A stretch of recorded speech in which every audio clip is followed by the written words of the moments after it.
Hello good evening प्यारे बच्चों, कैसे हो आप सब। उम्मीद करता हूँ आप लोग अच्छे होंगे। कोई बात नहीं, लाइट कट चुकी है इसलिए आप लोगों को मैं रिकॉर्डेड वीडियो बना के भेज रहा हूँ। तो कल आप लोग रेडी रहेंगे क्लास के टेस्ट के लिए भी, ठीक है। और सबसे इम्पोर्टेंट बात कि जितना क्वेश्चन 3 लेक्चर, आज ये तीसरा लेक्चर है, तो 3 लेक्चर में जितना भी क्वेश्चन मेरा प्रिपेयर हुआ सारे क्वेश्चन के बिटवीन आप लोग का टेस्ट लिया जाएगा। तो सारे बच्चे बढ़िया से तीनों वीडियो को देखेंगे और अदर 2 वीडियो का लिंक इस डिस्क्रिप्शन बॉक्स में दिया गया है, ठीक है। आप दोनों वीडियो को जाकर के क्या चीज देख सकते हो। तो मैथ का क्वेश्चन स्टार्ट करता हूं। 30 MVVI क्वेश्चन है, एज यू लोग जैसे कि देख पा रहे हैं 30 MVVI क्वेश्चंस इलेक्ट्रोकेमिस्ट्री का आपको अभी हम रिपीटेशन करवाएंगे, ठीक है। तो 30 में से कई सारे क्वेश्चंस ऐसे हैं जो कि नीट में, जेई में या बोर्ड में पूछा हुआ सवाल है। तो बोर्ड में तो बहुत सारे सवाल से पूछा हुआ, ठीक है। तो मैं एक एक करके क्वेश्चन को बताऊंगा। चलो क्वेश्चन नंबर 1 पहला स्टार्ट करता हूं। फर्स्ट क्वेश्चन लुक एट, पहला क्वेश्चन कर तरह से चेक करोगे। सोडियम क्लोराइड के सांद्र जलीय विलयन, सोडियम क्लोराइड के सांद्र जलीय विलयन means of that sodium chloride का बेटा फॉर्मूला क्या होगा, NaCl, ठीक है। सोडियम क्लोराइड का फॉर्मूला क्या होगा, NaCl। और इसको कहां पर, सांद्र जलीय विलयन का स्टील कैथोड, देखो एक बर्तन में लीजिएगा जो स्टील कैथोड है और कहता है ग्रेफाइट एनोड, ग्रेफाइट एनोड है, यानी कि NaCl को एक बर्तन में लिया गया, स्टील के बर्तन में, जिसमें कि कार्बन यानी ग्रेफाइट एनोड है और स्टील कैथोड है। तो पहले इस रिएक्शन को समझते हैं। तो कहता है के मध्य विद्युत अपघटन कराने पर, अब उसमें लाइन देने पर क्या बनेगा। तो जरा सा चेक करेंगे, NaOH और इसके साथ जल भी है, NaCl, सॉरी NaCl के साथ क्या बेटा, जल भी है। तो NaCl का फॉर्मूला क्या होगा, Na+Cl-, ये जल में टूटेगा बेटा एक्वस, ये भी जल में टूटेगा क्या चीज, एक्वस, दोनों जल में टूट गया, ऐसा आप लोग जानते होंगे। Na+, ठीक है, और Cl क्या होगा, माइनस NaCl टूटा तो। बट जल जब टूटेगा बेटा क्या हो जाएगा, जल जब टूटेगा तो क्या बन जाएगा, जरा सा बताओ। जल जब टूटेगा तो बनेगा बेटा H+ एक्वस और OH- क्या बेटा, एक्वस, ठीक है। अब सारे बच्चे याद रखना, यहां पर जो हाई इलेक्ट्रोनिगेटिव हुआ यानी जिसकी विद्युत ऋणात्मकता उच्च होती है, वो अपने से कमला को रिप्लेस कर देता है, अपने से कमला को हटा देता है। तो चेक करेंगे, यहां पर हाइड्रोजन की विद्युत ऋणात्मकता ज्यादा होगा, क्लोरीन के साथ जाएगा। यहां पर NaOH का विद्युत ऋणात्मकता क्लोरीन से कम होगा, तो क्लोरीन इसको हटा देगा जल से। तो डायरेक्ट है, यहां पर ये दोनों जुटेगा, यहां पर ये दोनों क्या जुटेगा। तो जुटने के बाद एक प्रोडक्ट बनेगा, क्या बनेगा बेटा, NaOH, ठीक है। अब जरा सा चेक करेंगे, यहां पर क्लोरीन, हाइड्रोजन क्या करता है बेचारा, हाइड्रोजन क्या करता है, एक इलेक्ट्रॉन, ठीक है, का लॉस किया रहता है, क्या करता है, लॉस क्या होता है, ये क्या चीज, H+, ठीक है। मैं लिखता हूं ½ H2+ इलेक्ट्रॉन विलियन में लॉस किया रहता है। अब चेक करेंगे इस विलियन में क्लोरीन के पास एक्स्ट्रा इलेक्ट्रॉन है, तो यहां पर लिखते हैं Cl-, यदि इलेक्ट्रॉन ये लॉस कर दे तो क्या बन जाएगा बेटा, ½ Cl2+ एक इलेक्ट्रॉन लॉस किया, ठीक है। ध्यान से समझो इस प्रोसेस को। यहां पर एक क्लोरीन है, यहां पर लिखिए 2 क्लोरीन का आधा, तो 2 क्लोरीन का आधा तेकिन होगा। अब चेक करो, एक माइनस है तो एक इलेक्ट्रॉन को लॉस कर दिया। अब चेक करो, ये जो इलेक्ट्रॉन का लॉस किया ना, ये इलेक्ट्रॉन कौन ग्रहण कर लेगा, ये हाइड्रोजन ग्रहण कर लेगा। तो चेक करो बेटा, ये Cl2 बन रहा है और H+ इलेक्ट्रॉन को ग्रहण कर लेगा, तो बन जाएगा ½ H2। अब जरा सा चेक करो, कहता है अपघटन करने पर पदार्थ क्या बनेगा, 3 पदार्थ बनेगा, ठीक है। लुक एट क्या क्या बनेगा, चेक करो। एक तो हाइड्रोजन H2 बनेगा, दूसरा क्या बनेगा, Cl2 बनेगा, तीसरा क्या बनेगा, NaOH बनेगा, ठीक है। तीसरा क्या बनेगा बेटा, NaOH बनेगा। आशा करता हूं ये क्वेश्चन आपको समझ में आ गया होगा, ठीक है।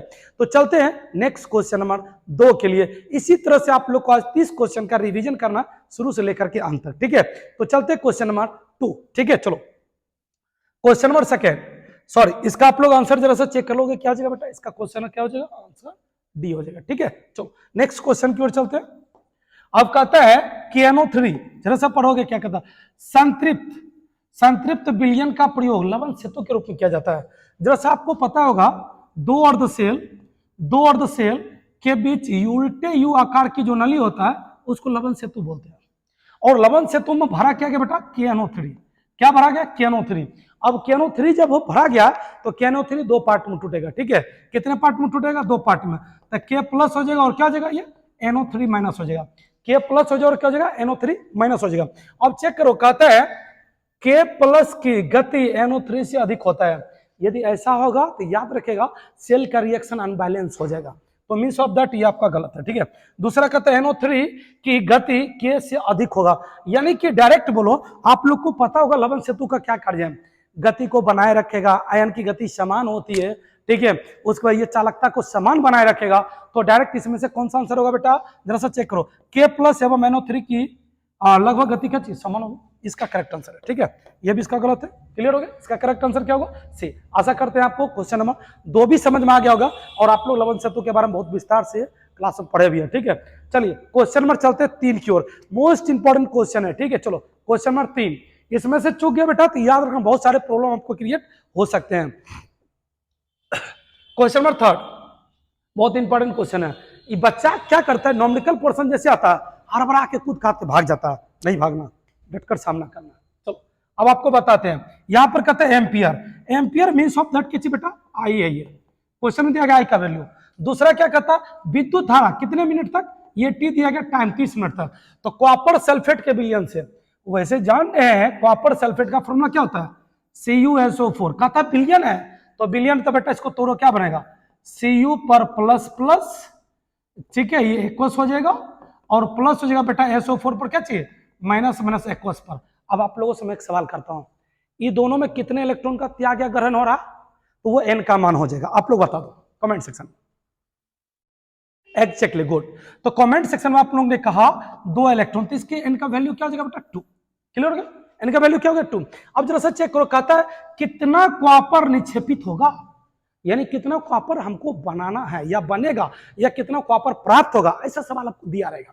तो कहता है जरा सा चेक करो, तो यहां पर लिखो Cu का अनुभार, जो नीडेड है पहले उसको लिख लो, Cu का अनुभार, Cu का अनुभार बेटा होता है 63.5, आप याद रखना। अब क्वेश्चन में क्या दिया गया चेक करो, क्वेश्चन में दिया गया आई का वैल्यू 0.5 एम्पियर, आई का वैल्यू क्या चाहिए बेटा 0.5 एम्पियर, क्लियर है। अब जरा सा चेक करो टाइमिंग क्या दिया गया, T इज इक्वल टू दिया गया, सारा चीज आपके पास ऑलरेडी अवेलेबल है, 30 मिनट है, इसको आप लोग चेंज कर लो किस में, सेकेंड में तो कर सकते हो, तो क्या हो जाएगा बताओ बेटा 30 गुना 60, क्या हो जाएगा 30 गुना 60, 1 मिनट में 60 सेकेंड, तो 30 से गुना कर देगा तो टोटल सेकेंड में कन्वर्ट हो जाएगा, तो ये हो जाएगा बेटा कितना 1800, ये क्या हो जाएगा सेकेंड हो जाएगा। ठीक है, अब चेक करो कहता कितना कॉपर निक्षेपित होगा, ऐसा क्वेश्चन कई बार पूछेगा तुमसे, कहेगा कितना ग्राम कॉपर निक्षेपित होगा, या कहेगा कितना ग्राम जिंक निकलेगा, या कहेगा कितना ग्राम जिंक मुक्त होता है, ये सारे के लिए मैं आपको एक फॉर्मूला बताता हूं, आज चुटकी बजाओगे बनेगा सवाल, सारे वैल्यू देखो कैसे लाए हैं, खाली ये बिलियन देख लेना कितना इलेक्ट्रॉन का त्याग या ग्रहण करेगा, एक दूसरा पोर्शन जो इसमें मेटल होगा उसका चेक कर लेना अनुभार कितना होता है 2%, 2 क्वेश्चन में दिया रहेगा। अब चलते चेक करते हैं, आपको बताना फैराडे का वैल्यू क्या होता है, फैराडे का वैल्यू कमेंट सेक्शन में देखते हैं किसका आता है, हम जब तक लिखते हैं आप लोग कमेंट कर दिया करो। ठीक है, चलो फैराडे का वैल्यू क्या हो जाएगा बेटा 96,500 कूलम, दैट्स मींस 96,500 कूलम। अब देखो इसका फॉर्मूला होगा निक्षेपित कॉपर, क्या हो जाएगा बेटा निक्षेपित कॉपर, ठीक है, तो निक्षेपित कॉपर इज इक्वल टू क्या हो जाएगा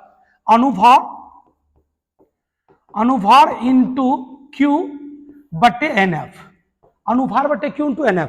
अब क्यू बराबर आप लोग फिजिक्स में फॉर्मूला पढ़ेंगे, आई इंटू क्या होता है टी होता है, क्यू बराबर फॉर्मूला पढ़ेंगे आई इंटू क्या होता है टी होता है, एक्जेक्टली पढ़ेंगे। ठीक है, ईमानदारी से आप लोग को चलना है।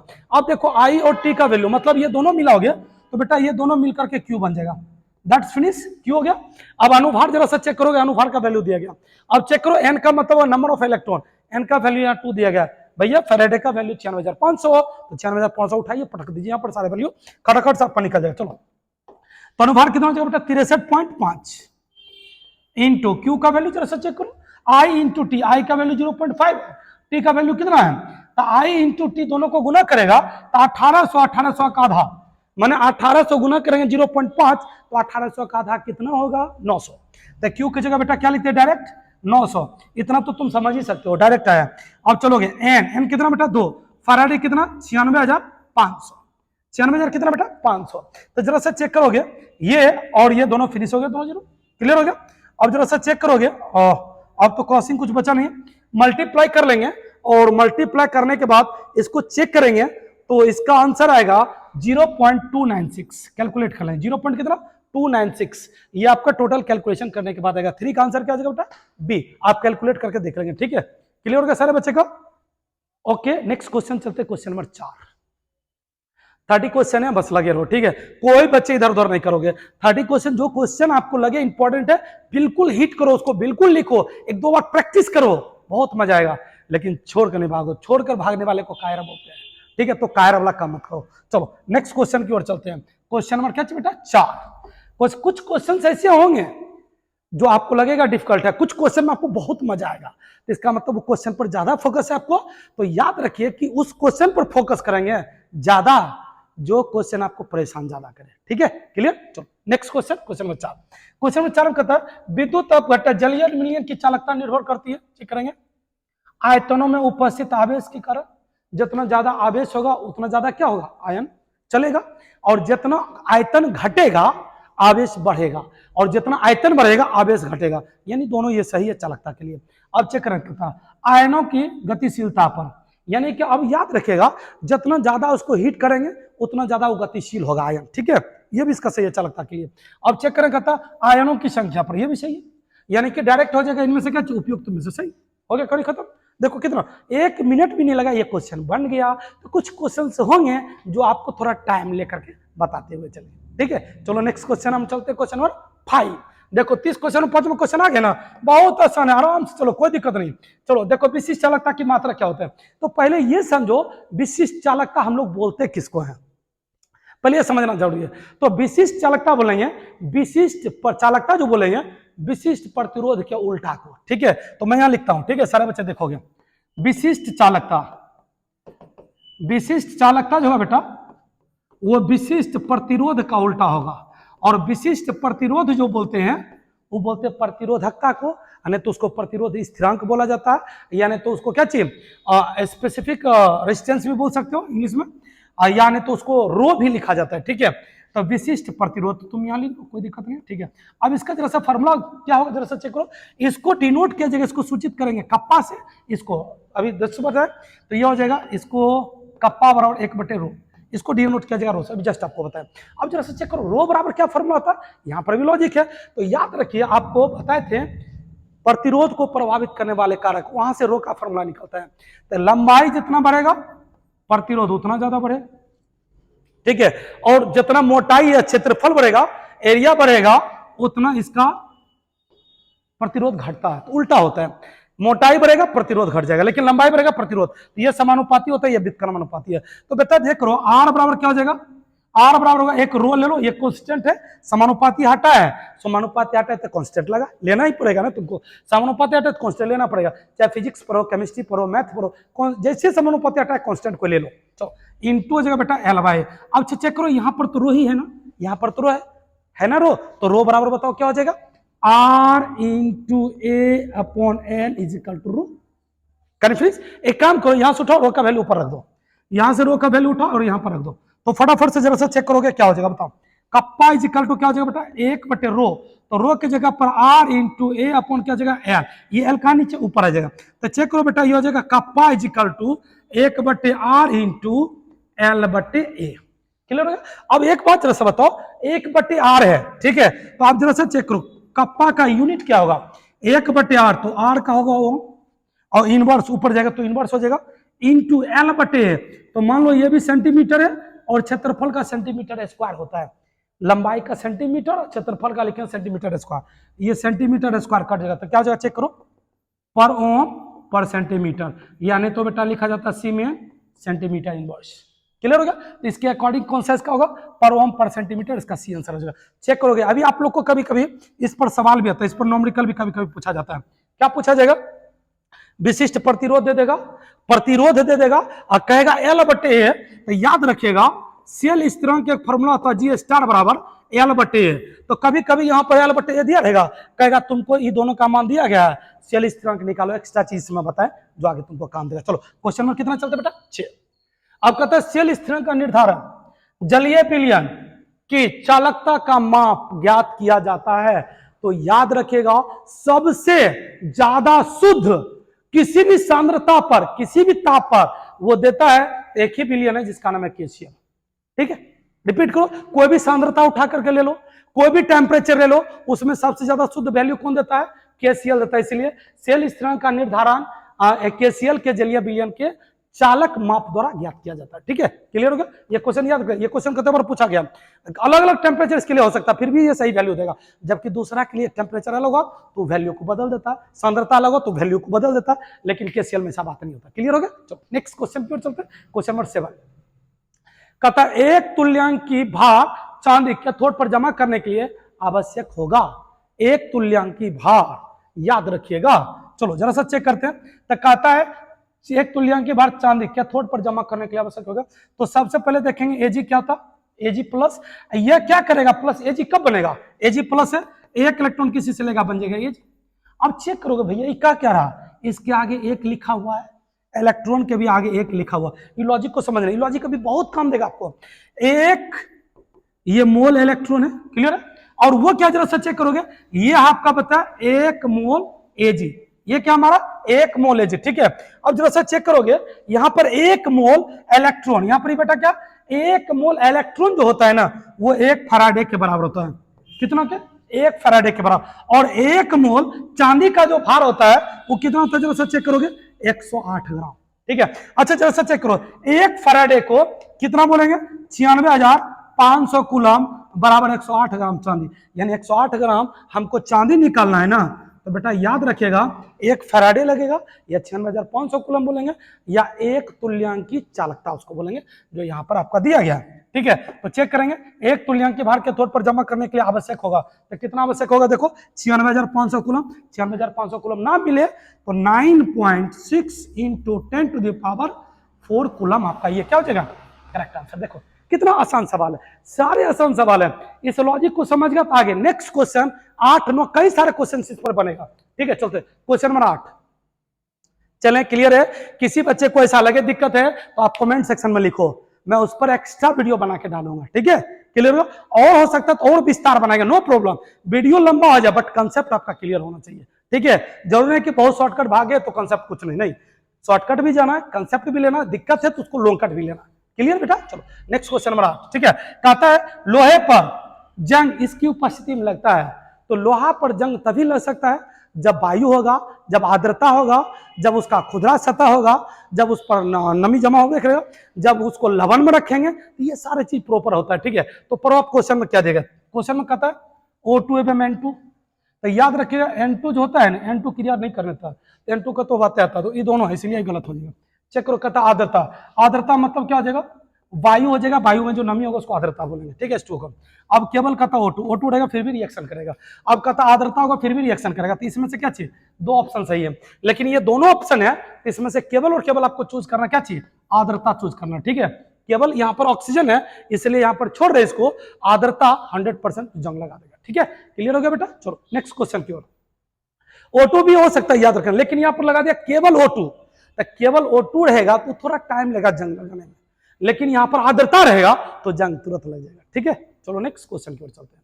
क्वेश्चन नंबर 9 आपका था 4 तुल्यांकी भार ऑक्सीजन प्राप्त करने के लिए विद्युत प्रयुक्त होगी। अभी जस्ट आपको बताए थे, एक फैराडे में 96,500 होगा, तो एक तुल्यांकी भार उसको बोलेंगे। कितना करा चेक करो, 4 तुल्यांकी भार किसका, ऑक्सीजन प्राप्त करने के लिए प्रयुक्त विद्युत होगी। कितना, 4 फैराडे, कहानी खत्म। एक तुल्यांकी के लिए 1 फैराडे, तो 4 के लिए 4 फैराडे, 2 के लिए 2 फैराडे, कहानी खत्म है। जैसा आपको तुल्यांकी पूछेगा उसके अकॉर्डिंग आपको भार बता देना, कहानी फिनिश हो गई। ठीक है, चलो नेक्स्ट क्वेश्चन की ओर चलते बेटा। क्वेश्चन नंबर 10 कहते हैं MgCl2 के विलयन में 0.5 फैराडे विद्युत प्रवाहित करने पर, चेक करो बेटा, ये कहता फैराडे, क्या चीज, ये फैराडे करा, इसको याद रखना, ये क्या करा फैराडे, ये फैराडे बराबर, फैराडे जो होता है ना बेटा, याद रखिए विद्युत की मात्रा का मात्रक होता है। चलो कहता है जमा करने के लिए क्लोरीन की मात्रा होगी।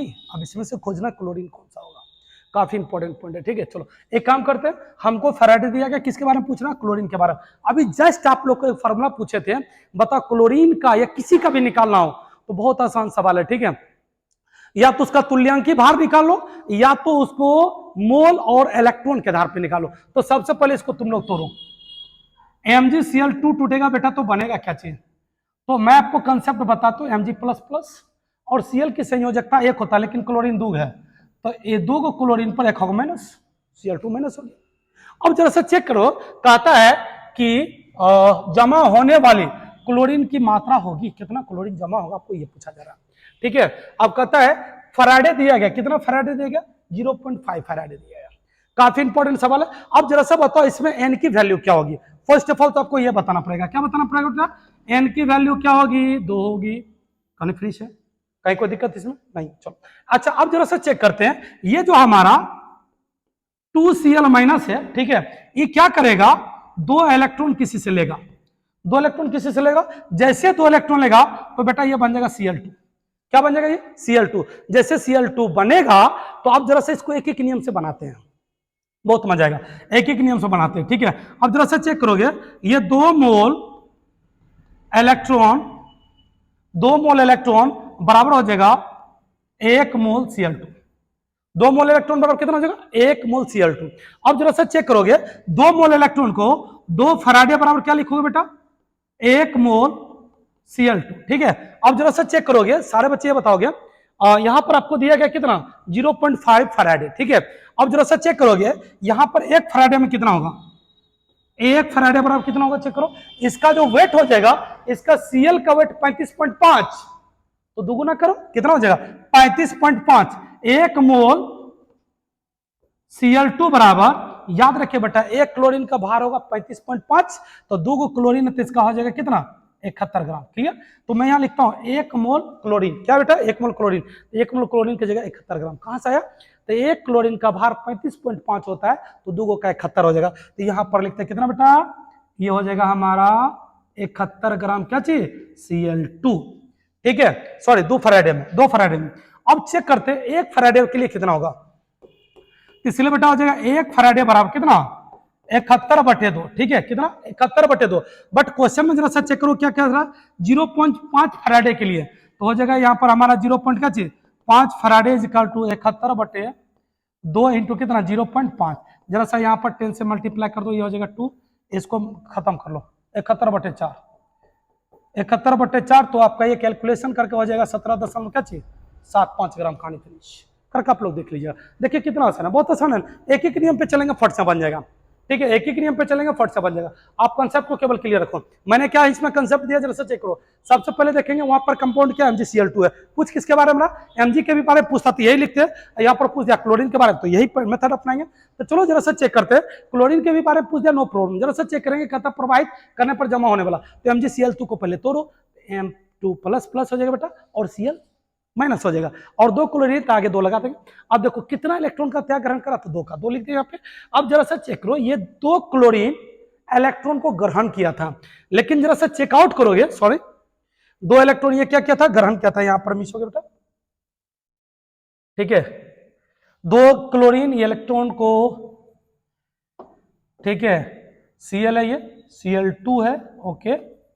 ये 2 इलेक्ट्रॉन को लेगा, ओके। क्या करेगा बेटा? 2 इलेक्ट्रॉन को लेगा, तो ये बन जाएगा, सॉरी 2Cl-।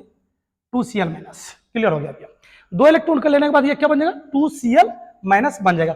अब जरा सा चेक करोगे, तो 2 मोल इलेक्ट्रॉन के लिए 1 मोल Cl2 की जरूरत होगा। ठीक है, तो आप जरा सा चेक करो, 2 फराडे, 1 इलेक्ट्रॉन के लिए 1 फराडे, तो 2 फराडे के लिए कितना आपका हो जाएगा? 1 मोल Cl2। तो आप कैलकुलेट करो, तो 2 फराडे बराबर 1 क्लोरीन का कितना होगा?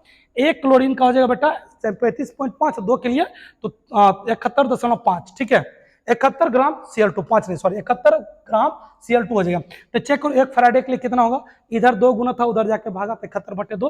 कहता है क्वेश्चन में कितना? 0.5 के लिए, तो 0.5 इधर क्या करो? गुना कर दो, इसका पॉइंट उड़ा दिए, ये हो गया 2, 71/4 कैलकुलेटर करके सर इसका 5 करेक्ट आंसर हो जाएगा। ठीक है, चलते हैं नेक्स्ट क्वेश्चन की ओर। 11 जब AgCl के विलयन से विद्युत धारा गुजारते हैं तो 13.5 ग्राम एल्यूमिनियम जमा होता तो फैराडे की संख्या क्या होगा? देखिए काफी, ये भी अच्छा सवाल है, उसी के आधार पर ये भी बन जाएगा। कहीं कुछ नहीं, सेम टू सेम सवाल है। तो पहले आप लिख लो AgCl3। ठीक है, तो जरा सा मैं लिखता हूं AgCl3, तो ये क्या बनेगा बेटा? एल्यूमिनियम पर 3+ और ये 3Cl- हो जाएगा। अब पूछ किसके बारे में रहा? एल्यूमिनियम के बारे में। ये इंपॉर्टेंट चीज है, पूछ किसके बारे में रहा उसको लिखना जरूरी है। तो पूछ रहा हमको किसके बारे में? एल्यूमिनियम के बारे में। और यहाँ पर ग्राम में पूछ रहा, उल्टा पूछ रहा, फैराडे की संख्या। इससे पहले वाला क्वेश्चन में क्या था? फैराडे दिया था, ग्राम पूछ रहा था। अब चलो कोई बात नहीं, जो दिया गया वैसे बनाना है। अच्छा चलो, यहां पर देखोगे एल्यूमिनियम क्या करता है? ये 3+ जो एल्यूमिनियम है, 3 इलेक्ट्रॉन को ग्रहण करके ये बन जाता है एल्यूमिनियम। ठीक है, क्या किस पर 3+ है, 3- ये एल्यूमिनियम बन गया। अब जरा से चेक करोगे, यहां पर बेटा हो गया 3 मोल इलेक्ट्रॉन, 3 मोल इलेक्ट्रॉन बराबर, जरा सा चेक करोगे कितना हो गया, 1 मोल एल्यूमिनियम। क्लियर हो गया, 1 मोल एल्यूमिनियम। अच्छा एक बात और तुम लोग बताओ, तो 1 मोल इलेक्ट्रॉन बराबर 1 फैराडे, तो 3 मोल इलेक्ट्रॉन बराबर 3 फैराडे, तो 3 फैराडे बराबर 1 मोल एल्यूमिनियम का भार कितना होगा, 27 ग्राम एल्यूमिनियम। ठीक है, अब इसको थोड़ा सा और शॉर्ट करते हैं। अब चेक करो, हमको निकालना क्या चाहिए, फैराडे निकालना है ना, फैराडे निकालना। तो यहां पर मैं एक एक नियम निकालता हूं, एक एक नियम के आधार पर चलते हैं। 3 फैराडे इज इक्वल टू हो जाएगा 27 ग्राम एल्यूमिनियम। क्लियर है। अब बताओ 1 फैराडे बराबर क्या हो जाएगा बेटा, बोल 1 फैराडे बराबर क्या होगा, 27/3, कैलकुलेट करोगे 9 हो जाएगा। लेकिन क्वेश्चन में कितना कहता है, 13.13 ग्राम एल्यूमिनियम के लिए फैराडे की संख्या क्या होगी। ठीक है, वेट 13.13 ग्राम है ना, 13.13 ग्राम के लिए ओके वेट करेंगे। 1 फैराडे के लिए ओके, 1 फैराडे के लिए हो जाएगा बेटा, ये हो जाएगा कितना, 9। 1 फैराडे के लिए 9 ग्राम हो जाएगा। ठीक है, तो इसको मैं यहां से थोड़ा सा इन्वर्स करता हूं, उल्टा करता हूं। ठीक है, इसको मैं ऐसे करता हूं, ऐसे भी लिख सकते हैं, चूंकि इसलिए 27 ग्राम एल्यूमिनियम बराबर 3 फैराडे। थोड़ा उल्टा करते हैं, हमको फैराडे निकालना, दोनों बात देखी है, 3 फैराडे। तो बताओ यहां पर तुम लोग बेटा 1 ग्राम बराबर कितना फैराडे होगा, 3/27। अब क्वेश्चन में दिया गया कितना, 13, इसलिए हो जाएगा 13 कितना 5 ग्राम AL बराबर क्या हो जाएगा, तो चेक करोगे 3 गुना, इसको काट दो, 9 हो जाएगा 9। तो डायरेक्ट बेटा 1/9, 1/9 गुना 13.5 कैलकुलेट करेंगे बेटा, तो 1 बटे हो जाएगा 5, 9 कम 9, 9 5 45, इसका करेक्ट आंसर हो जाएगा 1.5। ठीक है, क्लियर होगा। देखो क्वेश्चन नंबर 10 11 दोनों सेम था, कोई डिफरेंस नहीं था। आशा करता हूं ये दोनों क्वेश्चन आपको समझ में आ गया होगा, एक दो बार आप प्रैक्टिस कर लो। ठीक है, उसके बाद भी कोई दिक्कत हो तो आप कमेंट सेक्शन में जरूर कमेंट करो। नेक्स्ट क्वेश्चन, अब देखो ये भी क्वेश्चन उसी से रिलेटेड है, ये भी क्वेश्चन को उसी से रिलेट किया गया। चेक करो, अम्लीय जल, अम्लीय जल समझ रहे हो, उसमें हाइड्रोजन होगा, तो हाइड्रोजन होगा, चेक करेंगे, हाइड्रोजन जब भी टूटेगा तो H+ के फॉर्म में। ठीक है, और अम्ल होगा तो ये 2H होगा, 2 इलेक्ट्रॉन किसी से लेगा बेटा, तो ये बन जाएगा क्या चीज, H2। क्या बन जाएगा, H2। अब जरा से चेक करेंगे, कहता है 112 ml हाइड्रोजन मुक्त करने के लिए आवश्यक विद्युत की मात्रा होगी, विद्युत का मात्रा फिर निकालना। तो चेक करते हैं, यहां पर आराम से लिखते हैं, कोई दिक्कत नहीं। तो चेक करो, ये 2 मोल इलेक्ट्रॉन बराबर, जरा सा चेक करो, यहां पर क्या चाहिए बेटा, 1 मोल हाइड्रोजन, 1 मोल हाइड्रोजन। तो बताओ तुम लोग 1 मोल एनटीपी पर गैस का आयतन कितना होगा, मैं यहां लिख देता हूं, एनटीपी पर 1 मोल गैस का आयतन कितना होगा, बोलो एनटीपी पर 1 मोल गैस का आयतन। देखो कई सारे क्वेश्चन बनेंगे, 22,400 ml, ml में तो ml में ही लिखेंगे 1 मोल के लिए। ठीक है, चलो अब जरा सा चेक करो बेटा, यहां पर दिया गया 2 मोल इलेक्ट्रॉन, तो 2 मोल इलेक्ट्रॉन को आप क्या लिखोगे, 2 फैराडे। 1 मोल इलेक्ट्रॉन के लिए 1 फैराडे, 2 मोल इलेक्ट्रॉन के लिए 2 फैराडे। अब चेक करेंगे उधर क्या लिखेगा, जरा सा चेक करो, उधर लिखेंगे बेटा 22,000 क्या चाहिए, 400 ml किसका जरूरत होगा, H2 का जरूरत होगा। अब कैलकुलेशन करो, निकालना कैसे कैसे है, ml दिया गया, हमको विद्युत की मात्रा निकालना। ठीक है, विद्युत की मात्रा निकालना, विद्युत की मात्रा का मात्रक फैराडे, ये कूलम भी निकाल सकते हो उसके छोटा रूप में। तो मैं लिखता हूं, चूंकि 22,400 ml गैस H2 के लिए, किसके लिए बेटा, H2 के लिए कितना, 2 फैराडे होगा। ठीक है, कितना, 2 फैराडे। तो बताओ इसलिए कितना बेटा, 1 ml के लिए, 1 ml के लिए तो 2 फैराडे, तो 1 फैराडे में 96,500 होता है, तो 2 फैराडे में लिखोगे 96,000 कितना, 500 कूलम, 96,500 कूलम हो गया। अब चेक करो, यहां पर बटे हो जाएगा बेटा क्या चीज, 22,400 ml, बट क्वेश्चन में कितना दिया गया, जरा चेक करो, 112 ml, 1 ml में निकला इतना, इसलिए 112 क्या चीज, ml, 112 ml बराबर क्या हो जाएगा, चेक करो, तो 2 गुना क्या हो जाएगा बेटा, 96,500 गुना क्या चीज, 112 बटे क्या हो जाएगा, 22,400। पहले तीन दोनों जो काट दीजिए। ठीक है, ये हो जाएगा 2, ये हो जाएगा 112, ये हो जाएगा कट जाएगा, ये निकलेगा आपका 965 कूलम, इसका करेक्ट आंसर होगा। ठीक है, क्लियर है, चेक करो इसमें 965 कूलम यहाँ पर, ये नंबर में। ठीक है, 12 नंबर क्लियर होगा। देखो कुछ क्वेश्चन ऐसे होंगे, मैंने कहा कुछ क्वेश्चन ऐसे होंगे जो आपको लगेगा कि थोड़ा सा हम ये पढ़े नहीं है या थोड़ा सा लेंदी टाइप का, नो, इग्नोर नहीं करना है बेटा, उसको भी साथ लेके चलना है, क्योंकि कॉम्पिटिटिव एग्जाम में ज्यादा लेंदी क्वेश्चन में ही बच्चे फंसते हैं। तो कंसेप्ट तभी क्लियर होगा जब ज्यादा से ज्यादा इसको क्या करोगे, प्रैक्टिस में डालोगे। ठीक है, क्लियर हो गया। नेक्स्ट क्वेश्चन की ओर चलते हैं। क्वेश्चन नंबर कितना, क्वेश्चन नंबर चेक करो, अब चलेंगे हम 13 नंबर। 12 तक यानी आधा आधी तो आप क्रॉस करने वाले हो, ठीक है, आधा आधी आप क्रॉस करने वाले हो। 30 नंबर चेक करो, क्या कहता है, सीसा संचायक सेल को चार्ज करने पर क्या बनता है। तो सीसा संचायक सेल को लेड स्टोरेज बैटरी जो होता है, लेड स्टोरेज में जिसको सीसा संचायक सेल करते हैं, उसको जैसे चार्ज करते हैं, अगेन हमारा उस बैटरी में क्या बन जाता है, H2SO4 बन जाता है। अगेन क्या बन जाता है, H2SO4। तो यहां पर हो जाएगा सल्फ्यूरिक अम्ल का पुनः उत्पादन या पुनः बनता है। इसका करेक्ट आंसर क्या हो जाएगा, सी हो जाएगा। क्लियर हो गया सारे बच्चे का। और ये क्वेश्चन कई बार बोर्ड में पूछा हुआ सवाल मैंने आपको दिया है। चलिए नेक्स्ट, ये अलग टाइप से पूछता है, याद रखना। इससे बाद फिर यही क्वेश्चन रिपीट होगा, लेकिन उस टाइप अलग होगा, पूछने का तरीका वो अलग होगा। चलिए नेक्स्ट क्वेश्चन नंबर 14। यदि दो अर्ध सेल, यहां पर सेल ही नहीं सेल होगा, सेल ही नहीं सेल सेल, ठीक है। चलो मिस टाइप है बेटा, याद रखना, मिस टाइप है, सेल ही नहीं सेल होता है। के बीच से लवण सेतु को हटा देने पर कहता है हटा लिया जाए तो वोल्टता अभिक्रिया नहीं होगा, बैटरी खत्म हो जाएगा, तो वोल्टता शून्य हो जाएगा। इसका कि ये करेक्ट आंसर भी हो जाएगा। देखो कुछ नहीं है, चलते जाओ बनते जाएगा, चलते जाओ बनते जाएगा। अब जरा सा चेक करोगे, ये भी क्वेश्चन कुछ नहीं है। कुछ बच्चों को लगता है बहुत सारी चीजें इसमें, चलो मैं इसको बताता हूं। कहता है BaSO4 की संतृप्त विलयन में चालकता, विलयन की चालकता दिया गया, चेक करो कितना दिया, चेक करो, ओम पर ओम पर सेंटीमीटर। तो आप कमेंट सेक्शन बताओ जब तक हम समझा रहे हैं, पर ओम पर सेंटीमीटर किसका मात्रक है, कमेंट सेक्शन में, ठीक है। उसके बाद मैं आपको बताता हूं। चलिए उसके बाद कहता है यहां पर तुल्यांक की चालकता भी दिया गया है, इसको बोलते हैं लैम्डा EQ। क्या बोलते हैं बेटा, लैम्डा EQ। तो लैम्डा EQ का भी वैल्यू दिया गया, ठीक है। अब चेक करोगे पर ओम पर सेंटीमीटर स्क्वायर इक्विवेलेंट पर इक्विवेलेंट। अब कहता है BaSO4 का KSP निकालें, KSP का मान क्या होगा, यानी इसके वियोजन का मान क्या होगा उसको निकालना है। काफी इंपॉर्टेंट सवाल है, लेकिन छोटा है, उतना बड़ा नहीं है जितना आप सोच रहे हैं। तो चलिए इसको मैं लेकर के चलता हूं, कैसे बनेगा इस सवाल को डील करते हैं। हाँ बिल्कुल, जो बच्चे लिखे हो सही है, ये कप्पा का मात्रक होगा। कप्पा इजिकल टू बेटा कितना दिया गया, जरा से चेक करो, 3 गुना 10 के पावर कितना, -6। क्लियर, 10 के 3 गुना 10 के पावर -6 पर ओम पर सेंटीमीटर कप्पा का मात्रक है। जरा से चेक करेंगे लैम्डा EQ का वैल्यू क्या है, लैम्डा, या इसको कैप भी कहीं के लिखा मिलेगा, लैम्डा कहीं के क्या चीज कैप भी लिखा मिलेगा। इजिकल टू बेटा वैल्यू इसका कितना दिया गया, चेक करो, इसका वैल्यू दिया गया, चलो कलर चेंज करते हैं, इसका वैल्यू दिया गया, जरा सा चेक करो 1.50, ठीक है, पर ओम सेंटीमीटर स्क्वायर पर इक्विवेलेंट, ये दिया गया। अब चेक करें, कहता है इसका हमको प्रोडक्ट काउंट फाइंड करने के लिए, चलो कोई दिक्कत नहीं। अब यहां पर लिखते हैं BaSO4। BaSO4 बेटा टूटेगा तो पहले ये बताओ कि बनेगा ये क्या चीज, बनेगा क्या चीज, क्या बनेगा बेटा, Ba++, कंफर्म है, और SO4 क्या चीज, माइनस। तो कितने इलेक्ट्रॉन का त्याग या ग्रहण हो रहा, वो n की वैल्यू हो जाएगा, वो उसकी क्या हो जाएगी, संयोजकता हो जाएगा। तो बताओ बेटा यहां पर n की वैल्यू क्या हो जाएगी, यहां पर n की वैल्यू कितना हो जाएगा, 2। क्लियर होगा, यहां n की वैल्यू क्या आ जाएगी, 2। अब जरा सा चेक करोगे सारे बच्चे, यहां पर दिया गया यदि आपको इसका KSP निकालना है तो KSP इक्वल टू हो जाएगा सॉल्युबिलिटी ऑफ Ba++ का कंसंट्रेशन, उसको सॉलिडिबिलिटी ऑफ क्या चाहिए, SO4 माइनस का कंसंट्रेशन। इसको थोड़ा सा हम शॉर्ट में लिखते हैं, KSP इक्वल टू हो जाएगा बेटा सॉल्युबिलिटी इनटू सॉल्युबिलिटी। तब इसको जरा सा गुना करेंगे, इसका प्रोडक्ट क्या बनेगा, सॉल्युबिलिटी का स्क्वायर। इसको याद रखिएगा, इसको याद रखिएगा। अब इसको थोड़ा सा उधर विस्तार करते हैं।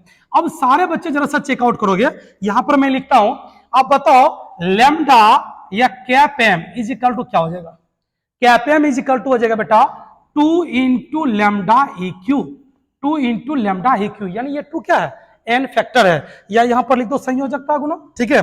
मोलरता बराबर आप लोग पढ़े होंगे, मोलरता बराबर संयोजकता गुना तुल्यांकी, ठीक है। संयोजकता गुना क्या चीज, नॉर्मलता आप लोग पढ़े होंगे। चलो अच्छा जरा सा चेक करो, यहाँ n का मान क्या हो जाएगा, 2। अच्छा लैम्डा m का फॉर्मूला क्या होगा, लैम्डा m का फॉर्मूला होगा बेटा कप्पा गुना 1000 बटे क्या हो जाएगा, सॉल्युबिलिटी, ठीक है, क्या हो जाएगा, सॉल्युबिलिटी।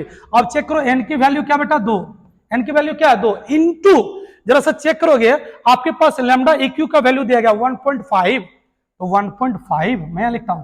अब जरा सा चेक करोगे कप्पा का वैल्यू कितना, जरा सा चेक करो, कप्पा का वैल्यू 3 गुना 10 के पावर कितना बेटा, -6। यहां लिखो 3 गुना 10 के पावर क्या चीज, -6 गुना कितना बेटा, ये 1000 को लिख सकते 10 के पावर 3, ये 1000 10 के पावर 3 इसको लिखेंगे 1000 को 10 के पावर 3, ये जो है 3 गुना 10 के पावर -6, ये कप्पा का मान है जो ऑलरेडी क्वेश्चन में यहाँ पर बेटा दिया हुआ है, ठीक है। अब चलते जरा सा इसको गुना करेंगे, 2 गुना 1.5 बराबर क्या जगह बेटा 3, अब बटे क्या बच गया, एस सॉलिबिलिटी। अच्छा बेटा जरा सा चेक करो, ये 3 और 3 कटेगा क्या, यस या नो।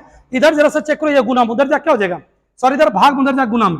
तो बेटा तुम बताओगे एस बराबर हो जाएगा कितना, 6 में से 3 जुटेगा, -6 में 3 प्लस होगा, तो ये सॉलिबिलिटी हो जाएगा बेटा 10 के पावर क्या चीज, -3। लेकिन जरा सा चेक करो केएसपी निकालना, बेटा जरा सा चेक करोगे केएसपी बराबर यहां पर निकला हुआ क्या बताओ, तो केएसपी बराबर हमारा निकला हुआ है, केएसपी बराबर हमारा निकला हुआ है एस स्क्वायर, मतलब एस स्क्वायर समझ रहे हो, 10 के पावर कितना, -3 का स्क्वायर। अच्छा एन का वैल्यू कितना बेटा 2, तो तुम यहां कहीं के कभी कभी 2 रहेगा भी, कभी कभी नहीं भी रहेगा, चलो कोई बात नहीं, तो 2 लगाएंगे तो 2 का स्क्वायर 4 हो जाएगा। अच्छा इसको गुना करो, 3 दूनी कितना हो जाएगा, 10 के पावर क्या चाहिए, -6, 10 के पावर या तो 6 रहेगा केवल, या नहीं तो 2 का स्क्वायर के साथ रहेगा, तो 4 गुना 10 के पावर -6, इसका करेक्ट आंसर ये हो जाएगा।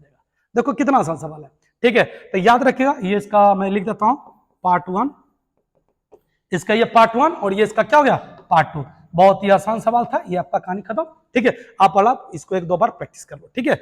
आप जरा सा चेक करोगे, कहोगे सर 4 क्यों नहीं लाए, तो बेटा देखोगे यहाँ पर एन का वैल्यू हम 4 लिख सकते थे, यहाँ पर भी 2 है, 2 कितना हो गया, 2 कितना हो जाएगा, 4 लिख सकते हो, नो प्रॉब्लम। कभी कभी आपको 10 का पावर केवल -6 होगा। अच्छा चेक करो 10 का पावर -6 केवल किस में, उसी में, तो वो करेक्ट आंसर हो जाएगा। चलो नेक्स्ट क्वेश्चन क्यों, 16 में कहता है 290 केल्विन पर, अब देखो फिर क्वेश्चन है, 290 केल्विन पर 0.1 नॉर्मलिटी बिलियन के विशिष्ट चालकता 0.012 पर ओम। देखो फिर कहता विशिष्ट चालकता, विशिष्ट चालकता का आप लोग को जस्ट बताए थे, विशिष्ट चालकता कप्पा को बोलेंगे, कप्पा का मात्रा तो पर ओम पर सेंटीमीटर या सीमेंस पर सेंटीमीटर। इस ताप पर प्रतिरोध दिया गया है, देखो अभी जस्ट बोले थे, याद रखना क्वेश्चन तुमको बोले थे, याद रखना, कभी कभी पूछ देता है। क्या बताए थे तुम लोग बताओ, अभी जस्ट बताए थे आप लोग को R बराबर रो इंटू एल बाय, अभी जस्ट आप लोग को बताए थे, इसको याद रखना। अब जरा सा चेक करो, ठीक है, आप लोग को यदि ये बताए थे तो R into A upon L बराबर रो। चलो चेक करते हैं इसको कैसे लिखे, ये इधर भागा में था, इधर आके गुना में, ये गुना था, इधर आके भागा में, क्लियर होगा। अब जरा सा चेकआउट करोगे, सारे बच्चे को करना क्या है, यहाँ पर रो का वैल्यू तुम लोग को मैंने दिखा दिया। अब चलो बताते तुमको कप्पा बराबर होता क्या है, कप्पा जो होता है रो का उल्टा होता है, कप्पा जो होता है किसका, रो का उल्टा होता है। तो रो का फॉर्मूला क्या देगा ये पहले बता दो, तो कप्पा बराबर होता है 1/r into A upon L. अब नीचे एल कहां चला जाएगा ऊपर, तो बेटा बताओ कप्पा बराबर क्या हो जाएगा, 1/r इंटू एल बटे क्या चाहिए ए। अच्छा बेटा बताओ एल बटे ए को ही क्या बोलते हैं, एल बटे ए को ही जी स्टार बोलते हैं, यानी सेल कांस्टेंट। जी स्टार बराबर क्या होता है, एल बटे ए, जी स्टार बराबर एल बटे ए। तो एक काम करो फॉर्मूला को पुट कर दो, तो बताओ तुम लोग कप्पा बराबर होगा क्या, कप्पा इज इक्वल टू हो जाएगा बेटा 1/r इंटू जी स्टार। हमको निकालना किसका वैल्यू है, जी स्टार का, इधर आर गुना है, इधर आके क्या भागा है, इधर आके गुना, तो कप्पा गुना प्रतिरोध बराबर हो जाएगा बेटा जी स्टार। अब देखो दोनों का मान दिया गया क्वेश्चन में, देखो ये देखो विशिष्ट चालकता मतलब कप्पा 0.012 और यहाँ पर देखो प्रतिरोध मतलब आर, दोनों ये आर भी दिया गया है, कप्पा भी दिया गया है, बना लो जो भी आएगा इसका आंसर होगा, पप्पा इसका हो जाएगा, और कमेंट सेक्शन में तुम लोग बता दो, क्लियर हो गया। चलो फिनिश कहानी, ये फॉर्मूला को ही तुम लोग याद रखो, फॉर्मूला 75 बार आ गया और हमको लगता है धीरे धीरे तुम लोग को याद भी हो जाएगा। 17 नंबर देख लो, आधा क्वेश्चन तुम क्रॉस कर रहे हो, किसी विद्युत अपघटन बिलियन में सी एम्पियर, ठीक है, सी एम्पियर की विद्युत धारा 30 सेकेंड तक प्रवाहित करने पर धातु के एम ग्राम कैथोड पर जमा हो तो धातु का तुल्यांक के बारे में इक्विवेलेंट वेट पूछ रहा है। चलोगे तो जरा सा चेक करोगे इसका इक्विवेलेंट वेट क्या होगा। चलो तो इसका इक्विवेलेंट वेट हो जाएगा बेटा E बराबर फैराडे इंटू मोलर मास बटे क्यू। अब इसको मैं ऐसे लिखता हूँ, E बराबर क्या होगा, फैराडे का वैल्यू क्या होता है बेटा 96,500, कितना प्राप्त हो रहा है एम प्राप्त हो रहा। अच्छा क्यू को क्या लिखो बेटा आई नहीं तो सी इंटू टी। अब जरा सा चेक करो जहां पर आएगा, सॉरी फॉर लॉर्ड साउंड, बगल में रोड है, ठीक है। चलो आप जरा सा चेक करो, मैंने आवाज को फिल्टर भी किया था इसलिए फिर भी आपके पास वो आवाज चला गया होगा, मैं जानता हूँ। चलो अब जरा सा चेक करो, यहाँ पर सी इंटू टी, तो ये ऊपर में पहले गलत हो गया, सी इंटू एम ये भी गलत हो गया, 96,500 गुना एम बटे क्या चाहिए सी टी, यानी इसका ये क्या करेक्ट आंसर है। चलो ये क्वेश्चन नंबर हो गया 17, finish finish finish, question number 17। चलो नेक्स्ट क्वेश्चन नंबर 18, चालकता में आवेश को ले जाते हैं, ठीक है, चालकता में आवेश कौन ले जाता है, इलेक्ट्रॉन, प्रोटॉन या न्यूट्रॉन। इलेक्ट्रॉन याद रखेगा वो कक्ष के बाहर चारों ओर गतिशील रहता है, तो गतिशील आदमी एक जगह से दूसरी जगह ले जाएगा। न्यूट्रॉन और प्रोटॉन वो नाभिक में होता है, उसको कोई सबसे मतलब नहीं रहता है, तो इसका करेक्ट आंसर क्या हो जाएगा बेटा बी, इलेक्ट्रॉन। ठीक है, चलो नेक्स्ट क्वेश्चन देखो। 18 बोलते बोलते 18 क्रॉस कर गए। 19 नंबर कहते हैं AgNO3 के जलीय विलयन से 108 ग्राम चांदी को मुक्त करने के लिए आवश्यक विद्युत धारा की मात्रा होगी। तो एक काम करते हैं, पहले AgNO3 को तोड़ते हैं। AgNO3 टूटेगा, क्या बनेगा बेटा? Ag plus NO3 minus. किसके बारे में चर्चा कर रहा है? ये चर्चा कर रहा है 108 ग्राम चांदी के बारे में। ठीक है, तो आप एक बात बता दो, Ag प्लस एक इलेक्ट्रॉन लेकर के क्या बनेगा? Ag बनेगा। कहानी खत्म। कितना इलेक्ट्रॉन लिया? एक इलेक्ट्रॉन लिया। कितना बना? 1 मोल बना। तो मैं यहां लिखता हूं 1 मोल इलेक्ट्रॉन बराबर 1 मोल सिल्वर। कहानी खत्म। तो 1 मोल इलेक्ट्रॉन को 1 फैराडे बोला जाता है। 1 मोल इलेक्ट्रॉन को 1 फैराडे। और 1 मोल में कितना ग्राम चांदी? 108 ग्राम चांदी होता है। चांदी का अनुभार बोल देना। ठीक है, अब जरा से चेक करो, कहता है 108 ग्राम चांदी में विद्युत धारा है, तो चेक करो कौन? 1 एम्पियर, 1 कूलम, 1 फैराडे। सही आंसर है। फिनिश। यदि हमको कूलम में पूछता है तो 96,500 भी बोलते हैं। ठीक है, चलो नेक्स्ट क्वेश्चन। 19 के बाद 20 चलते हैं। कहता है फैराडे के विद्युत अपघटन नियम संबंधित है, तो बहुत ही तुल्यांक के भार से संबंधित है। ठीक है, और वो भी कैसा? इलेक्ट्रोलाइट के लिए। तो चलो क्या कहता है? धनायन की परमाणु संख्या से, इसको कोई मतलब है नहीं। सबसे कहता है ऋणायन की परमाणु संख्या से, धनायन ऋणायन को इससे कोई मतलब नहीं है। हाँ, लेकिन इलेक्ट्रोलाइट होना जरूरी है। विद्युत अपघटन, तो विद्युत अपघटन के क्या चाहिए? इक्विवेलेंट वेट से, तुल्यांक के भार से। इसका ये करेक्ट आंसर है। ठीक है, कहानी फिनिश। 20 क्वेश्चन। अब बचे आपके पास 10 क्वेश्चन। लगे रहिए, सारे क्वेश्चन बनेंगे आपसे। नेक्स्ट 21, विशिष्ट चालकता, जिसको आप कप्पा बोलते हो। क्या बोलते हो बेटा? कप्पा का कहता है यूनिट क्या होगा? आप लोग बता दो कमेंट सेक्शन में। इसका मैं नहीं बताऊंगा, बहुतों बार बता चुके, इसका नहीं बताएंगे। आप लोग कमेंट सेक्शन में बताओ कौन सा होगा करेक्ट। ठीक है, जिसका भी गलती है बहुत ज्यादा याद रखिएगा, आप लोगों को कमेंट सेक्शन में देखने के लिए मिलेगा। ठीक है, पवित्रम मिलेगा, ज्यादा नहीं, रारम रोरम नहीं मिलेगा। तो याद रखना, रारम रोरम का मतलब क्या होता है, पवित्रम का मतलब क्या होता है। तो ये सब बिहारी लैंग्वेज है। चलो, लेड देखो, फिर कहता है लेड संचयी सेल को चार्ज करने पर क्या बनता है। मैंने कहा वही क्वेश्चन अलग हिसाब से पूछा जाएगा। आया कि नहीं आया तो बताओ इसका आंसर क्या होगा तुम लोग कमेंट सेक्शन में। इसका भी हम नहीं बनाने वाले। अब जरा सा चेक करो, कहता क्या? लेड डाइऑक्साइड पुनः घुल जाता है, यानी PbO2 घुल जाता है। सल्फ्यूरिक अम्ल यानी H2SO4 पुनः उत्पादित होता है, मतलब फिर से बन जाता है। लेड इलेक्ट्रोड पर लेड सल्फेट का लेपन हो जाता है, यानी फिर से PbSO4 बनता है। सल्फ्यूरिक अम्ल का सांद्रण घट जाता है। तो इसमें से 4 ऑप्शन, एक ऑप्शन सही है। आप लोग कमेंट सेक्शन में बता दीजिए कौन सा होगा। तो इस चलते हैं, निम्न में से कौन एक दूसरे से भिन्न है। अब कहता है देखो, डेनियल सेल हो, ये बोल्टियर सेल हो, ये गैल्वेनिक सेल हो, ये सभी के सभी सेम होगा। तो चेक करो, बोल्टिक सेल को रासायनिक सेल बोलते हैं, रासायनिक सेल। ये रासायनिक सेल को गैल्वेनिक सेल, गैल्वेनिक सेल को डेनियल सेल। ये तीनों का तीनों क्या सेम है। तो भैया समाज से बाहर कौन है? जो 12 है वो विद्युत अपघटन से लिए समाज से बाहर है। ठीक है, ये करेक्ट आंसर इसका क्या हो जाएगा? D number. ठीक है, चलो कहानी फिनिश। अब चलते जरा सा 23 नंबर हो गया। 24 चलो, कहता है Cu प्लस से Cu बनता है और Cu2 प्लस से फिर Cu बनता है। कि मानक अपचयन विभव में क्रमशः इतना दिया हुआ मानक अपचयन विभव है। तो बेटा मानक अपचयन विभव को सूचित किससे करते? पहले बता दो। मानक अपचयन विभव को सूचित करते किससे? ई नोट से। ठीक है, तो दोनों के लिए दिया गया, इसका ई नोट दिया गया, इसका भी ई नोट दिया गया। तो कहता है Cu प्लस से Cu का मानक इलेक्ट्रोड विभव ज्ञात करें। तो पहले यह बता दो, इसमें गिब्स ऊर्जा बराबर होता क्या है? गिब्स ऊर्जा परिवर्तन, सॉरी, डेल्टा जी बराबर। तो डेल्टा जी बराबर होता माइनस NF इंटू ई नोट। ठीक है, और वहां कहता है गिब्स ऊर्जा मानक है, तो बेटा यहाँ आपको लिखना पड़ेगा जी नोट। यहाँ पर मानक नहीं होगा, यहाँ पर भी मानक नहीं होगा, ये मानक नहीं होगा तो ये भी मानक नहीं होगा, यानी दोनों मानक होगा तो दोनों होगा, नहीं होगा तो कोनो नहीं होगा। अब 3 कंडीशन दिया गया, तीनों कंडीशन को मैं एक एक करके बता रहा हूँ। लास्ट में देखना फाइनल कंडीशन क्या था। पहला कहता है कॉपर 2 प्लस है, ये बेचारा क्या करेगा? 2 इलेक्ट्रॉन लेकर के कॉपर बन जाएगा। बताओ ये कितना इलेक्ट्रॉन लिया? 2 गो। तो बताओ यहाँ पर n का मान तो 2 हो जाएगा इसके लिए। और जरा सा चेक करो, यहाँ पर कहता है ई नोट का मान इसका दिया हुआ है, ई नोट का मान इसका दिया हुआ, तो डेल्टा जी का निकल जाएगा। ठीक है, अब फिर जरा सा चेक करो, इसको प्रो क्या करा? कहता है Cu2 प्लस है, उसके बाद ये बनेगा क्या चीज? ये Cu प्लस बनेगा, यानी कि ये जो इलेक्ट्रॉन लेगा ये क्यों इलेक्ट्रॉन लेगा? तो देखो ये 2 गो प्लस है, 1 गो माइनस है, 2 प्लस 1 माइनस करो तो यहाँ पर 1 प्लस बच जाएगा। लॉजिकली चीजें सब सोचने वाला। ठीक है, ज्यादा इसमें माथा नहीं लगाना है। अब से चेक करो, इसमें बेटा n का मान हो जाएगा 2, इसमें n का मान क्या हो जाएगा? 1। क्लियर? 1 इलेक्ट्रॉन लिया तो 1, ये 2 इलेक्ट्रॉन लिया तो 2। अब जरा सा चेक करो, इसका ई नोट का भी मान दिया गया है, तो दोनों का डेल्टा जी नोट आप निकाल लो, तब थर्ड पोजीशन में चलेंगे। थर्ड पोजीशन में क्या कहता है, Cu प्लस से Cu होता है, ठीक है। थर्ड पोजीशन देखिए, Cu प्लस है, ये क्या बनेगा बेटा, Cu बनेगा। यानी ये कितने इलेक्ट्रॉन लिया, एक इलेक्ट्रॉन लिया, ठीक है। तो इसका भी एन का मान हो गया फिक्स, इसका भी एन का मान मैं लिख देता हूं, इसका भी एन का मान कितना, एक, इसके एन का मान कितना, इसके भी एन का मान एक, इसके एन का मान कितना, इसके एन का मान 2। अब सारे का मैं निकालता हूं डेल्टा जी। चलो delta G node first, delta G note पहला के लिए निकालो।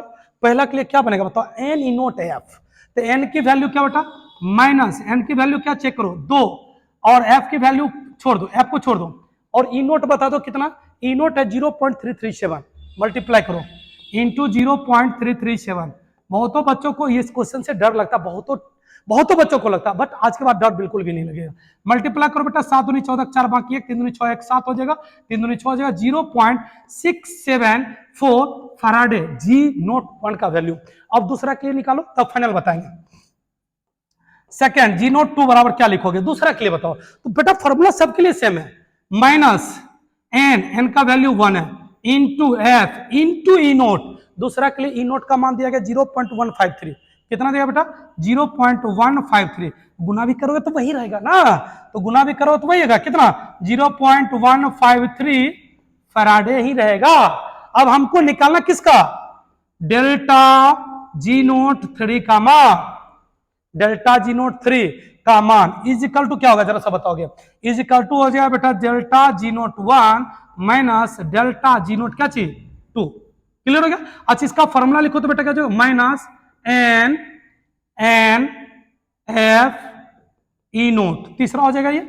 अच्छा इस सब का वैल्यू बेटा जरा सा चेक करो दिया गया, इस सब का वैल्यू चेक करो दिया गया, क्या क्या दिया गया आप लोग बता दो फटाफट से। इसका दिया गया कितना, माइनस कितना देगा बेटा पढ़ो 0.674। क्लियर हो गया। अच्छा जरा सा चेक करो, फिर जरा सा बताओगे माइनस, अच्छा इसका कितना दिया गया बताओ, इसका कितना दिया गया, इसका माइनस 0.153 क्या चीज। अब जरा सा चेक करो, ये दोनों से ये उस चीज को कॉमन लेके हटा देते हैं, वो है हमारा फैराडे। दोनों सामने फैराडे ले लिया, इसमें भी देखो फैराडे लगा हुआ था बाहर कर दिया, इसमें भी फैराडे लगा हुआ था दोनों को बाहर कर दिया। तो चेक करो ये फैराडे और ये फैराडे कट गया दोनों का। क्लियर होगा, कहानी खत्म। अब ये माइनस को साइड भेजते हैं, माइनस को साइड भेजो क्या हो जाएगा, तो हमको यहाँ पर एन का वैल्यू, तीसरा के लिए एन का मान 1 हो जाएगा। क्लियर है। तो यहां से देखिए इसके लिए एन का मान 1 यहाँ रख दो, रख दिए, एक लिखो ना लिखो कोई फर्क नहीं पड़ेगा। ई नोट 3 बराबर क्या होगा, कैलकुलेशन करके जरा सा चेक करोगे तो ये हो जाएगा माइनस माइनस हमारा क्या हो जाएगा प्लस 0. ओके 0. कितना हो जाएगा बेटा, चलो 0.674, ये माइनस माइनस प्लस, अब फिर इधर से माइनस गया माइनस 0.153। ठीक है बेटा, ये दोनों को घटा दो, जो होगा चारों में से ये करेक्ट आंसर होगा। आप लोग कमेंट सेक्शन फेंटो ए बी या सी कौन सा इसका करेक्ट आंसर होगा। लॉजिकली आप लोग प्रोसेस को समझ गए हो। ठीक है, अब इस टाइप पे यदि कभी सवाल मिले तो आप खट से बना लीजिएगा। चलिए इसके बाद आसान आसान सब सवाल है, सारे आसान आसान सवाल है, एक भी आपका सवाल भारी नहीं होगा। चलो नेक्स्ट 25, 298 केल्विन पर निम्नलिखित अर्धसेल का मानक अपचयन विभव दिया गया है। देखो जिंक का दिया गया -0.762, फिर दिया गया क्रोमियम का -0.74। ये दोनों में देखो माइनस कौन ज्यादा है, तो माइनस ज्यादा है जिंक। तो याद रखिए जो ज्यादा माइनस में जाएगा उसका अपचयन विभव प्रबल होता है, ज्यादा होता है। उसमें प्रो हाइड्रोजन का कितना होता है, हाइड्रोजन का 0, ये ना माइनस होता है ना प्लस होता है। अब देखो आयरन का कितना होता है, डी ब्लॉक का है, तो डी ब्लॉक को ऑलवेज प्लस में जाता है, इस चीज को याद रखना। जो संक्रमण धातु होता है वो प्लस में ज्यादातर जाता है। तो देखोगे यहाँ पर आयरन का प्लस देगा, तो सब ज्यादा माइनस किसका है, करेक्ट आंसर फटाफट से आप लोग बता दो, मैं आपको बाद में बताऊंगा। ठीक है, चलो मैं आपको बात बताऊंगा और हिंट्स करते हैं। जो सबसे ज्यादा माइनस में होगा वो उसका मानक अपचयन विभव सबसे क्या चीज प्रबलतम होता है। ठीक है, तो जो ज्यादा माइनस में तुम लोग कमेंट सेक्शन में, इतना तो बच्चा समझ सकता है। सब ज्यादा माइनस चारों में कौन है, जो सबसे ज्यादा माइनस है चारों में, वो इसका करेक्ट आंसर हो जाएगा। ठीक है, चलो नेक्स्ट। अब यदि आपको हम पूछेंगे जिंक तो जिंक लिख देना, यदि हम कहेंगे क्रोमियम तो क्रोमियम लिख देना, यदि कहेंगे हाइड्रोजन तो हाइड्रोजन लिख देना, आयरन तो आयरन लिख देना। लेकिन तुम लोग बताओ सब ज्यादा माइनस कौन है, और जो माइनस है वो इसका करेक्ट आंसर होगा। जिंक माइनस में है या क्रोमियम है या हाइड्रोजन है या Fe2+ है। चलिए नेक्स्ट क्वेश्चन की ओर। 26, अर्धसेल ए इलेक्ट्रॉन लिया, या माइनस बन गया, ए इलेक्ट्रॉन लिया या माइनस बन गया। अपचयन विभव का मानक उच्च ऋणात्मक हो तो, यानी इसका वैल्यू उच्च ऋणात्मक होगा तो बेटा निगेटिव होगा, निगेटिव होगा याद रखना। कहता है ए शीघ्रता से अपचयित होगा, गलत। अपचयन का मतलब होगा पॉजिटिव। कहता है ए शीघ्रता से ऑक्सीकृत हो जाता है, ए कह रहा है इसलिए ये गलत ये नहीं होगा, ठीक है। क्योंकि यहां पर देखोगे कहता है माइनस ए के करा, माइनस ए के कर तो माइनस ए पर फोकस करेंगे। अब कहता माइनस ए शीघ्रता सबचेन, ये भी गलत है। फिर कहता माइनस ए का शीघ्रता सबसीक्वेंस, 3 गलत तो चौथा ऑलरेडी सही होगा, कहानी खत्म हो गया। चलो नेक्स्ट क्वेश्चन की ओर। क्वेश्चन नंबर 27 कहता है Cu2 प्लस, देखो कितना कितना बेहतरीन क्वेश्चन है। Cu अर्ध सेल Cu प्लस, लवण सेतु है Ag प्लस, यहां पर आएगा ये अर्ध सेल Ag। अब जरा से एक बात बताओ, कहता ऋणात्मक सिरा कौन है, तो लॉजिकली चीज समझने वाला, ठीक है। इस साइड वाला एनोड होता है और ये साइड वाला क्या होता है, कैथोड होता है। तो याद रखिएगा यहाँ पर कॉपर क्या हो जाएगा आपका एनोड यानी ऋणात्मक सिरा, ठीक है। क्लियर हो गया। क्वेश्चन नंबर चलते बेटा 28। देखोगे हड़बड़ बिल्कुल भी नहीं है, लेकिन कम समय में ज्यादा से ज्यादा खींचना है तो थोड़ा सा आप लोगों को स्पीड लेके चलना पड़ेगा, ठीक है। ऐसा नहीं लगना कि सर बहुत हड़बड़ में चल रहा है। नेक्स्ट कहता है 3 धातु धनायन X Y Z, X Y तथा जेड, यहां पर तथा होगा, एक्स वाई जेड के मानक अपचयन विभव दिया गया। कहता है ठीक है इनकी अपचायक सामर्थ्य का क्रम है, तो पहले आप सजा लो। एक्स बराबर चेक करो बेटा कितना दिया हुआ 0.52, y बराबर कितना दिया गया चेक करो -03.03 वोल्ट, ठीक है। अच्छा जरा सा चेक करोगे z बराबर कितना दिया गया, z बराबर कितना दिया गया बेटा -1.18 वोल्ट। तो मैंने अभी जस्ट आपको बताया जो ज्यादा माइनस होगा उसकी अपचायक ज्यादा होगा, तो ज्यादा माइनस y है, उसके बाद z है, उसके बाद x है। यह जगह y greater than z greater than क्या चाहिए x। अब इसके हिसाब से देख लो कौन सा आंसर होगा, कमेंट सेक्शन में आप लोग तो बता ही सकते हो कौन सा आंसर होगा, ठीक है। चलो नेक्स्ट क्वेश्चन की ओर चलते हैं। ओके नेक्स्ट क्वेश्चन आपका आएगा 29। एक सेल में 2 इलेक्ट्रोड है, एक माइनस में एक प्लस में, तो कहता है सेल का विभव क्या होगा। फॉर्मूला देखोगे ई सेल बराबर बहुत, पीछे वाला लेक्चर तुम देखो उसमें बहुत सवाल ऐसा बताया गया। पहले दिया गया ई कैथोड, तो जो प्लस होता है बेटा वो कैथोड कहलाता है। ई कैथोड बराबर दिया गया 0.35 वोल्ट, क्योंकि इसकी वैल्यू प्लस में, माइनस प्लस दिया रहा है तो समझ लेना। दूसरा जगह ई एनोड, एनोड का मतलब बैटरी में माइनस होता तो माइनस का वैल्यू दिया गया 0.42, तो सेल का वैल्यू यानी इस सेल की कैपेसिटी कितनी होगी, तो ई सेल बराबर फॉर्मूला होगा ई कैट यानी कैथोड माइनस ई एन मतलब एनोड, ठीक है। तो कैट का वैल्यू कितना कैथोड का 0.35 माइनस, अब माइनस इसका दिया गया 0.42 बेटा 1 मिनट कैलकुलेट कर लो, माइनस माइनस क्या हो जाएगा प्लस, तो ये हो जाएगा 0.35 प्लस कितना 0.42 कैलकुलेट करो 0.77 वोल्ट हो जाएगा इसका करेक्ट आंसर। कमेंट सेक्शन में देख लो, जवाब दे दो कौन सा इसका आंसर होगा, ठीक है।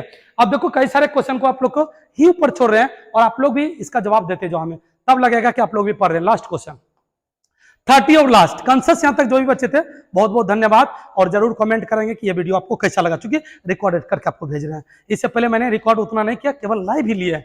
अब देखो मुक्त ऊर्जा परिवर्तन, मुक्त ऊर्जा परिवर्तन को सूचित किसे करेंगे डेल्टा जी से, ठीक है। सेल स्थिरांक, साम्य सेल स्थिरांक को डिनोट किसे करेंगे केसी से, निम्नलिखित प्रकार से संबंधित है। तो डेल्टा जी का वैल्यू जब भी होगा तो माइनस होगा, इस चीज को याद रखना।